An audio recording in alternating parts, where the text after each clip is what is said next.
The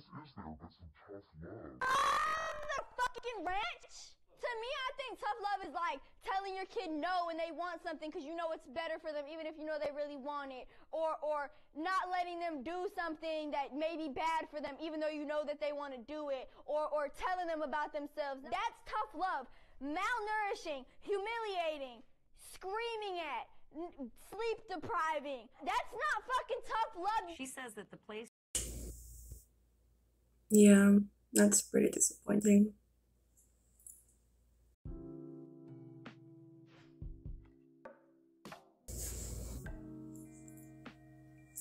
Hello everybody! As you can see, I'm actually trying to upload more often.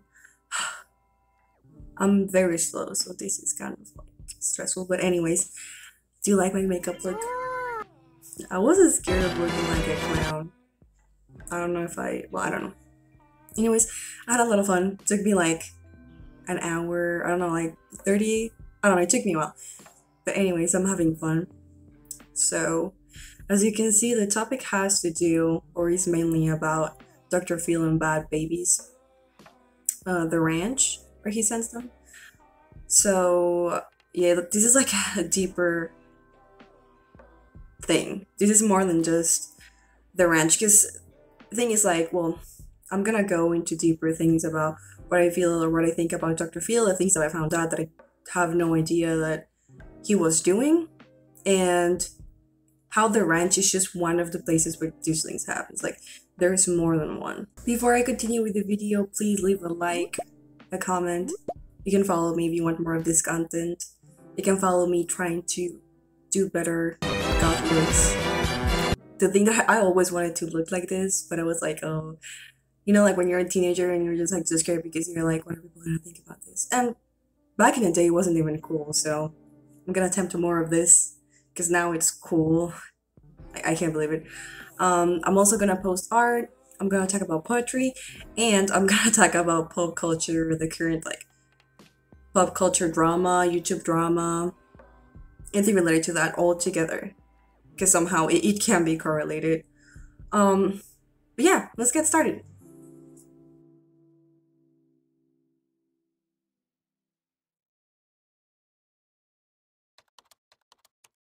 So honestly, this poem doesn't really have that much to do with the ranch or like abusive homes. Like, I couldn't really find anything famous because there were like internet poems about people that are not actual poets, but they just write stuff, which, I mean, good for you, enjoy it, but I kind of wanted something more professional. And I couldn't really find it, but this poem, I don't know, I just related to it so much. Specifically because I guess the whole point of this is how sorrow, which can be depression or anxiety, comes at night. And honestly, like, my anxiety and depression always got worse at night. Actually, I looked it up and it's a clinically proven fact that people do get more sad and anxious at night. But I just thought that was like really interesting. It was one of the few poems where they actually talk about that. Then the second part, it's like how he feels apart from the crowd, apart from people, and all like the mundane things that people go through, because it's like people are so busy with their routines and superficial things, and at the end of the day, it's still torture in his eyes. That's what he feels like. At the end of the day, all of us go through pain, but anxiety and depression can take you away from the crowd, it can take you away from people that you love, from friends, and you can just feel like you're away from all of them while suffering alone. I love the imagery. I love that it also talked about death and heaven and the afterlife. Again, this is Charles Baudelaire, and he's my favorite poem of all time, so he's amazing. But yeah, it's amazing. So I guess the only thing that I could take from this is that I can relate to it. And, you know, he also feels like his sorrow and depression or whatever he's feeling is invalidated. Like, he calls it as if it was like another person and tells it to calm down, as if, you know, he feels invalidated. And actually, Charles Baudelaire did suffer from mental illness, suffered from physical illness too. He was addicted to opium, he attempted a suicide. So he has gone through stuff. He wasn't the best. He didn't have like any motivation in life until later on when he became a poet and then he started traveling. But yeah, that's an interesting note. So, Hey guys, I kind of just noticed that I started talking about the topic without introducing it. Like, I started talking about Dr. Phill and Bhad Bhabie without even introducing it, like, after talking about the poem. So, in this section, I'm gonna stop talking about the poem and I'm gonna talk about Dr. Phill and the Bhad Bhabie situation, which I also didn't introduce the situation itself. So basically, Bhad Bhabie is having all of these allegations against Dr. Phill, saying that she suffered from a lot of abuse, and she didn't have the basic conditions when she went to the ranch. I'm gonna link the video of Bhad Bhabie responding to everything, because I just put like a small clip, and then I just like explain all of the allegations that happened. other people that went to this ranch report animal abuse. They report the same things that Bhad Bhabie said, but as well, they were forced to lie so they would be able to go out. Sorry, again, I'm pretty sure that I accidentally deleted that video or something like that, but basically the allegations that she's saying is that the moment that she came there, like, first of all, they kidnapped her, like, without she even knowing. They just like took her, then they took her to the ranch. They made her sit in the dirt outside with no food for a couple days, or like barely any kind of food. Like, she was not really eating well. She was denied showers the first day. She was taken any way to communicate with her family, or, well, any kind of social media, like anything was taken off. She was forced to work. She was humiliated in front of the other people. There was a lot of abuse going on, and people were not even having the basic human needs. Honestly, the worst thing about this is that a murder occurred. Clay Brewer actually killed a staff member. He had addiction problems. They were just forcing them into all of this abuse, same conditions as Bhad Bhabie and Archuleta and all the other girls that talked about this. And imagine having such a severe addiction while going through all of this. He was probably aggressive because, again, he probably didn't behave too well. He had emotional and mental problems. So how are you supposed to feel safe at a place where there is not enough control, or is not really selecting the people to come, to a point where there's even murders? So yeah, I think Bhad Bhabie has all the right to feel this way. I don't believe that abusing kids and forcing them into feel bad and aggression and mental abuse is gonna get them anywhere. And it's scientifically proven that that does not even help. The funny part is that this doesn't even just happen in the ranch. This even happens at homes. But I guess at the ranch it can be even worse because there's no way to communicate, there's no way to ask for help. So that's what really happened. So talking about other shows like Dr. Phill, and I'm not saying the same thing, but there is this very uncomfortable feeling that this show also caused me, and it's World Street Experience. I think it's more of a UK show. I don't know if it's in America per se, but I was just watching it on YouTube, and I remember watching like these shows where basically they grab the teen or the problematic person and they just make them feel bad and give them a dose of reality.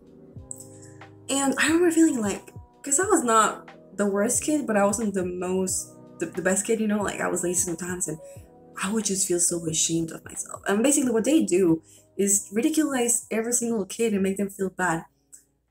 Well, in all of these shows in general, but now in this specific show, they are sent from England or New Zealand, like any of these UK places, to America or any other part of the world, really far, not in the same continent. And they are sent into this family that is like super strict, and the family can do whatever they want with them.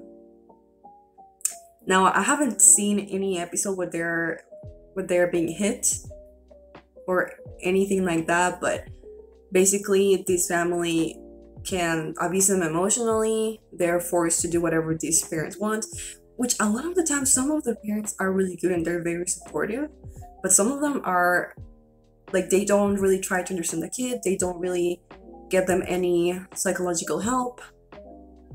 If they're addicted to things, they're just like, no, you just have to stop doing it, instead of like giving them maybe ways to cope with it easily. Some of them actually did give them a little bit of a break, but a lot of them were just like forced into completely quitting it. Just you just have to do this, period. You're a bad person, you're a bad kid, you're yada yada yada. And aside from the parents telling them that, a lot of times they were sent to volunteer, which I don't think there's anything wrong with that. Most of the episodes that I watched where they volunteered, they were like super lazy and they were like, oh, I don't want to go. And don't get me wrong, like, these kids are very selfish and they have a lot of issues. So obviously, like, I understand why these parents or people really get stressed with them. Like, honestly, I do too. They're they're very disconsiderate.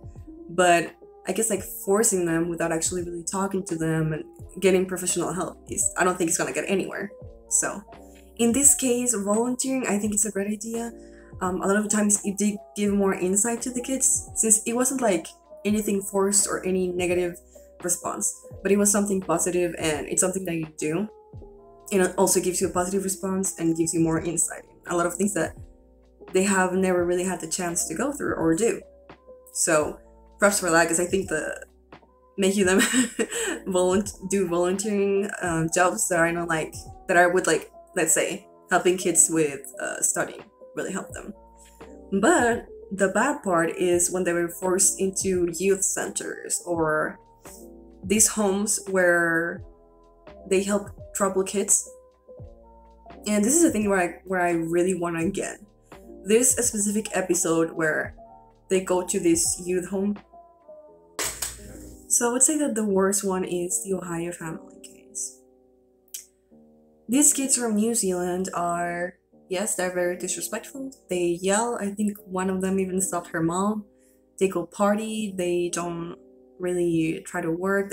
You know, it's a normal worst case scenario teenager. I think the only thing that they don't do is they don't kill people. Like, they're not murderers, okay? But anyways, they are sent to this home where the parents are completely different. They're super strict. They're Christian. They're basically forced to go to church. And when they go there, Adam is really uncomfortable and he's not really feeling it. Like, I watched the episode. It feels entirely culty. Like, it's not really a comfortable thing to watch. And then Brittany, she's told that, like, she's gonna be forgiven for all of her mistakes and everything will be fine. And, like, within an hour, she decides to just become Christian and baptize herself. Same day, like, they heard this process so much. And again, I'm Christian and I love Christianity and it has really done a lot for me. But it's not something that happens over a day and you're like, it's something you decide, but it felt like they were manipulating her into becoming Christian. That's honestly one of the worst things, or one of the things that I hate the most about Christianity as a church. But anyways, this already is really messed up. But the most messed up thing is when they're sent to youth homes. And, Adam is just honestly asking for respect. He's asking to negotiate. They're not really treating him with respect. They're not really giving the same treatment as the stepson that they have. Again, I'll leave the link down below so you can watch it. It's just not okay. Like, I think Adam is actually trying, but he's not treated as if he actually was. So at the end of the day, he's sent to the youth center and they're just forcing him to change. And they're telling him that if he doesn't do that, he's gonna stay here over 7 months in the youth center. Where basically they do the same thing as a ranch. They just put them in a circle, they ridiculize them, they make them feel bad with other kids that also have problems, so they compare their problems, they invalidate you.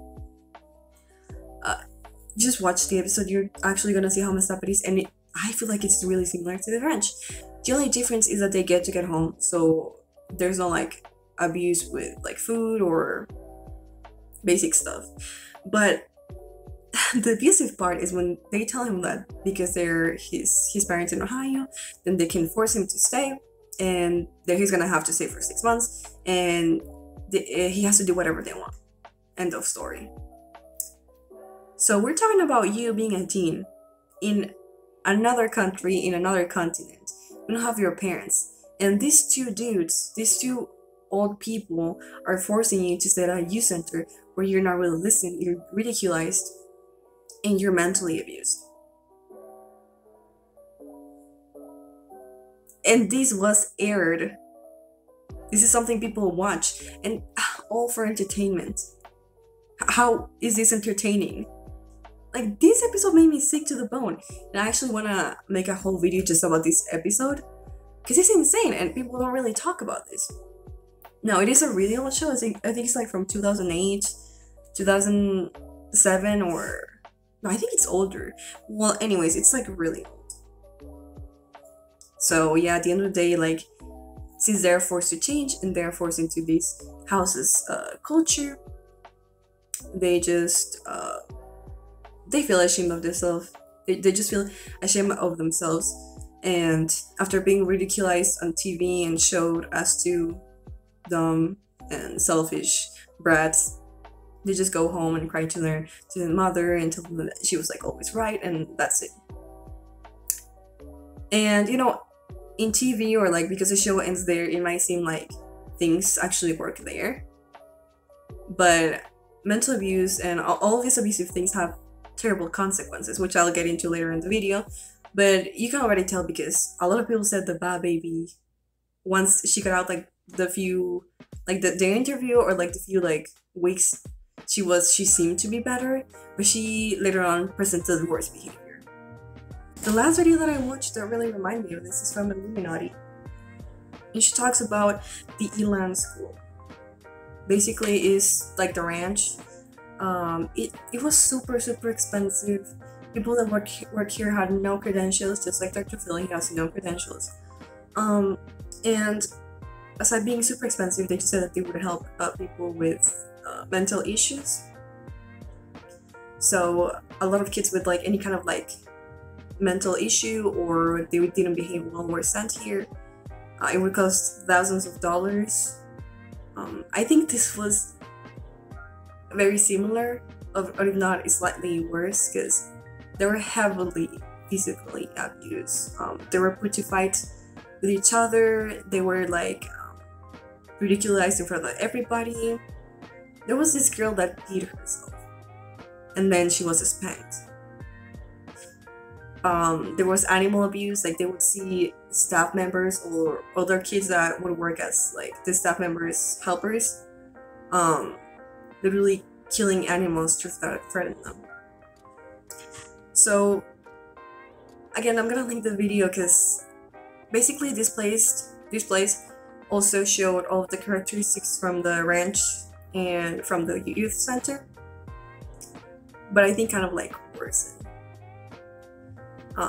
There was also a murder here, so basically same things, again a little bit worse. But I think what we can get out of this is that these youth centers, these homes for troubled kids, these boarding schools, no, I'm not saying all of them, because I don't know every single youth home, I don't know every single one of these, but a lot of them, they just use abusive techniques to change the behavior in the child, to make them feel ashamed of themselves. It can be mental or physical abuse. They might as well use both. And they traumatize them to an extent where they don't even have basic rights. So does this really help? Do people that have no credentials in psychology or any kind of like ID, any kind of credential, can actually help in these kind of like really delicate situations when they're actually just abusing kids? I don't know. I don't think so, right? Like, that's not really gonna help anybody. So I'm heavily against this. I think all of these places should close. Like, it should be illegal, and parents should get more informed about this. So this makes me think, how exactly do we raise children that are this way? How do we raise teenagers that are being bratty. And here's the thing, in a lot of cultures, in a lot of places, people think that hitting them, putting excessive punishments, and making them fear you is what's gonna change them. And I guess kids change, but did they really change, or are they just doing whatever you're asking them to do out of fear? And I think the answer is the second one. Like, kids are just as scared of making their parents mad. And not only that, but they have heavily bad consequences from all the abuse. Because I guess, like, hitting them with a chancla wasn't that big of a deal too many years ago. It's just normal. But that actually scarred kids. That actually leaves heavy consequences. And Alan E. Kazan, which is a psychologist, actually a psychiatrist in children,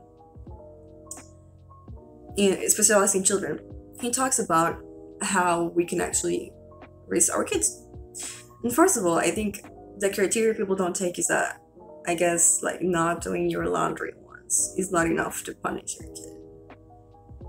When you really have to punish them is when they are impaired in a social environment or in any kind of interaction where it actually disturbs the whole place or their life, their day-to-day life.